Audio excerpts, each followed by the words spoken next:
साधन से नहीं होता जैसा रोने से होता है। प्रभु की प्राप्ति रुदन से ही होती है।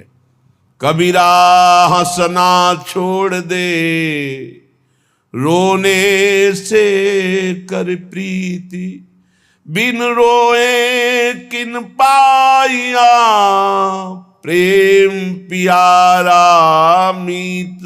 ऐसा प्रेमी, ऐसा प्राण प्यारा मीत ये रोने से मिलता है। रुदुषुस्वरम राजन कृष्ण दर्शन लालसा। बोले हा मुरली धरेति करुणम, कुर्वन मुहुः क्रंदनम। कृपा करो, कृपा करो, हे कुंज बिहारी, हे लाडली कृपा करो। ऐसे पुकार पुकार कर क्रंदन कर रहा है, जोर जोर से रो रहा है, आंखों से अश्रुधारा बह रही है। ऐसे कपोल अपनी हथेली पर रखे हुए चिंतन परायण, रुदन परायण, क्रंदन परायण। आसीनो विजने क्वचित तरुतले वृंदावनांतः कदा। किसी एकांत स्थान में बैठकर, किसी वृक्ष के नीचे या कहीं एकांत में कोई देख तो नहीं रहा हमारे रुदन को, फिर चिल्ला चिल्ला कर। कभी तो ऐसा है, श्री जी से प्रार्थना करो, कभी ऐसा है कि एकांत में रुदन हो, एकांत में बैठकर हाय हाय मच जाए, कैसे मिलोगे, कैसे मिलोगे प्रभु, कैसे करुणा करो। बस वो उसको एक ही बल रहता है, कृपा करो, कृपा करो। और ये आता है सब साधनों से परास्त हो जाने पर। गोपीजनों ने जब प्रभु अंतर्धान हो गए, वैसे अंतर्धान ना होते, एक बार करुणा कर दी तो अंतर्धान होने की जरूरत क्या थी।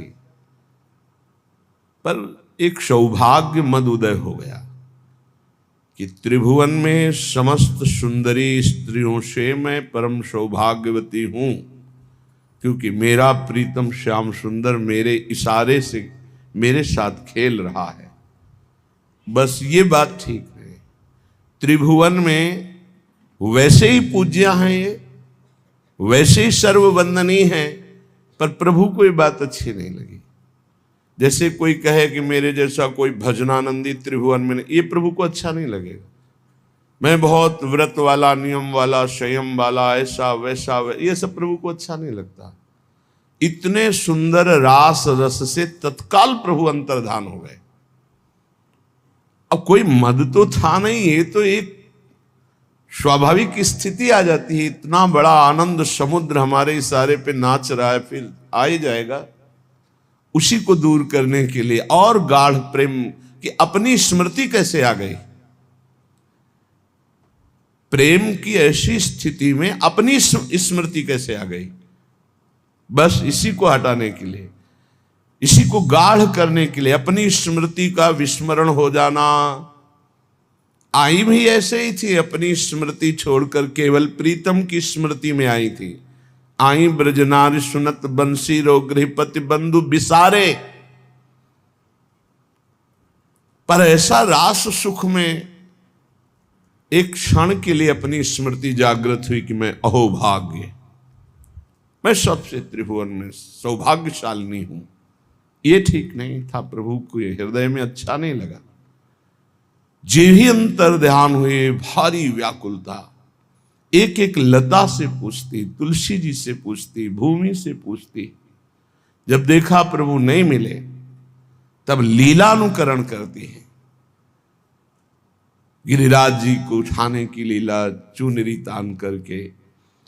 एक गोपी भावावेश में, दूसरी को कालिया मर्दन की लीला। कोई कोई विविध प्रकार की लीलाएं। लीलानुकरण करने पर भी प्रभु का साक्षात्कार जब नहीं हुआ तो विवश हो गई। विवश केवल रुदन करता है। अब जब कोई साधन बल नहीं बचा, जब किसी भी तरह से कोई उपाय नहीं बचा, कैसे प्रभु को प्राप्त करूं, और उनके बिना जीवन नहीं, तो रुदुषुस्वरम राजन कृष्ण दर्शन लाल। फिर हृदय से जो रुदन हुआ तो प्रभु को कहीं आना जाना थोड़ी था। वहीं तासा महावीर, उन्हीं के बीच में आविर्भाव हो गया। तासा माविर्भूत शौर्य स्मय मान मुखाम्बुजा पीतांबर धरा सर्गवी साक्षात मनमथ मन। ऐसा सुंदर रूप प्रभु का, करोड़ करोड़ कामदेव मूर्छित हो जाए, ऐसा सुंदर नव किशोर अवस्था। फिर जो आंतरिक तन्मयता हुई, बस ब्रह्म नहीं माया नहीं, नहीं जीव नहीं काल, अपनी सुदिना रही, एक रहे नंदलाल। ऐसी स्थिति में महारास, यहां तो नित्य रास विलास है, वहां तो अवतार प्रभु लेते तब कभी कभी प्रगट में सबको सुख मिलता है, लेकिन वृंदावन नवनिवृत्त निकुंज में यहां नित्य रास नित्य विलास। जब उपासक हार जाता है, आर्त भाव से क्रंदन करते हुए प्रभु को पुकारता है, ये विशेष कृपा होती है।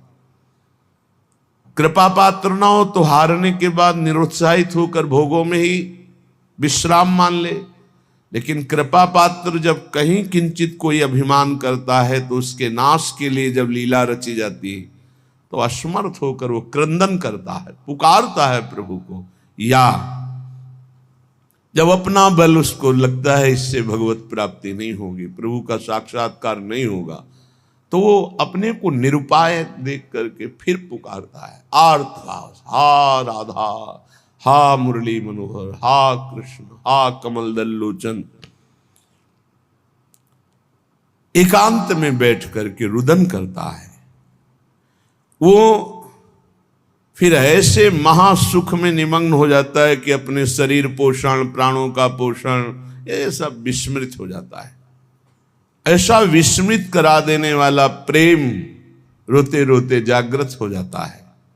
इसलिए श्रीपाद कह रहे हैं, बचो यो व्याघ्री योषिता विस्मी वो स्वादन्नमर्थम महा अनर्थ।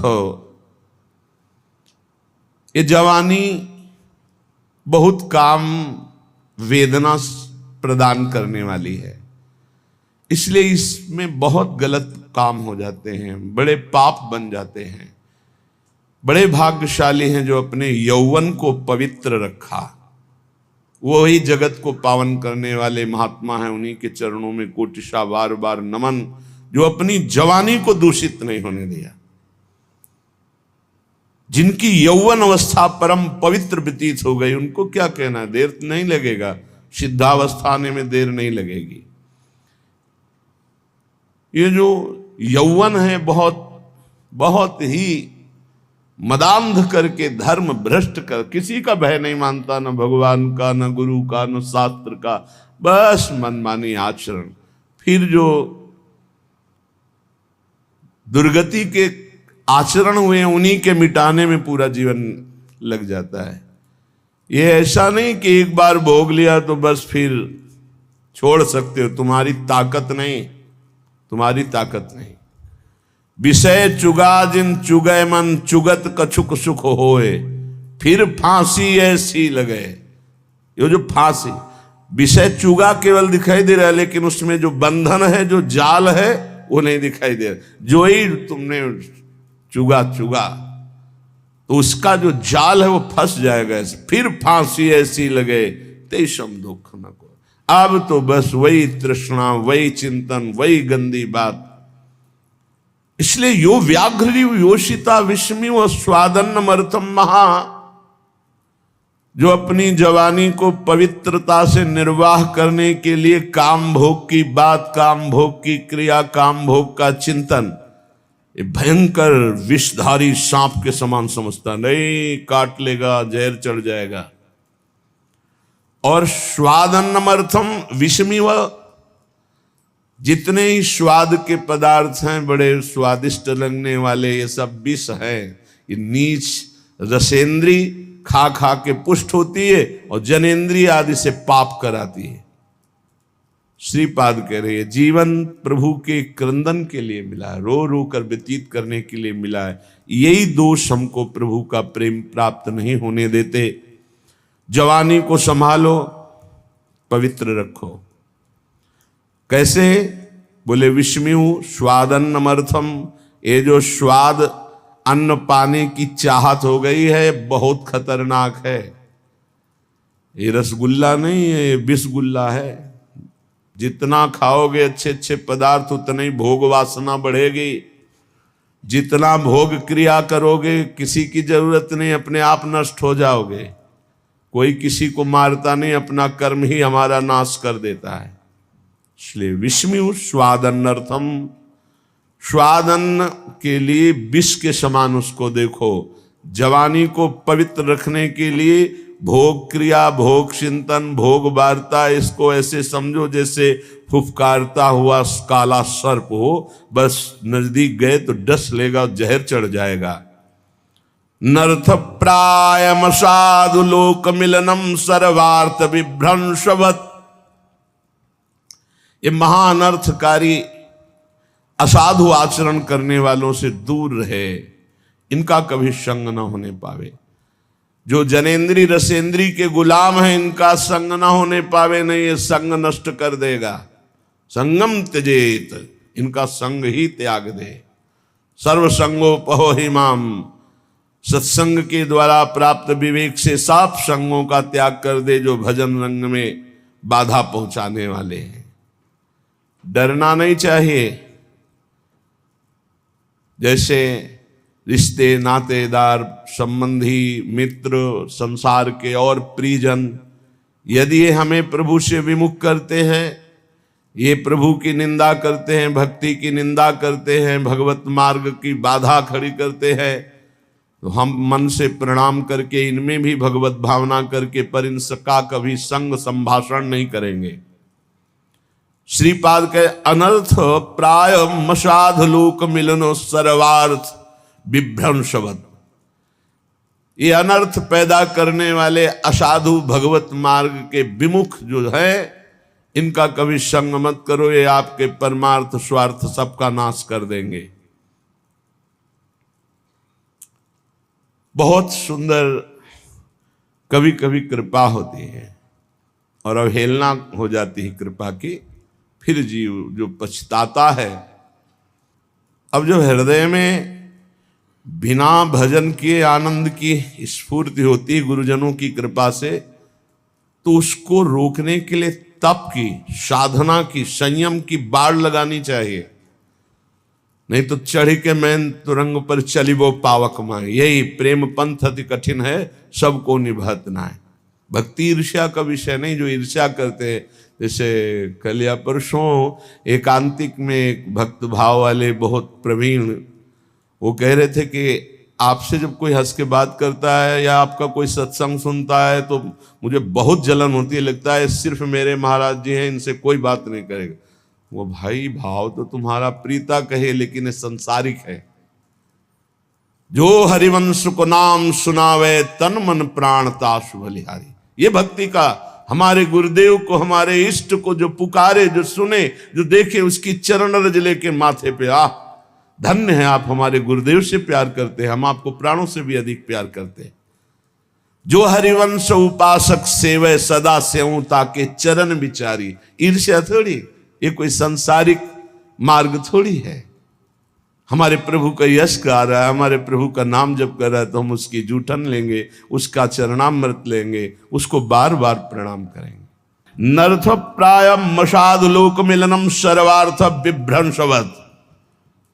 अगर कहीं ऐसे असाधु भाव वाले, चाहे माँ हो, पिता हो, भाई हो, बंधु हो, रिश्ता हो, नाता हो, कुछ भी हो, जो हमें प्रिया प्रीतम से विमुख कर दे, बहुत अनंत जन्मों से भटकने के बाद आज मार्ग मिला, और मार्ग में आकर के नहीं, कदापि नहीं। नर्थ प्रायम साधु लोक मिलनम सर्वार्थ विभ्रंशवत। कोई भी हो, अब दांव लगा है प्रिया प्रीतम के मिलन का, अब गुंजाइश नहीं है, अब नहीं। कोई भी हो, अपना मन, अपना प्राण भी त्याग करना पड़े तो कोई बात नहीं, प्राण भी त्याग कर देंगे, लेकिन प्रिया प्रीतम को नहीं। किंचन मात्र परिग्रहम ग्रहमिव स्वात्मेन्द्रियम शत्रुवत। मुझे किंचन मात्र भी वो परिग्रह, वो दान, वो संग्रह नहीं करना जिससे हमारे प्रिया प्रीतम छूट जाए, उसी का चिंतन चलता रहे। नहीं,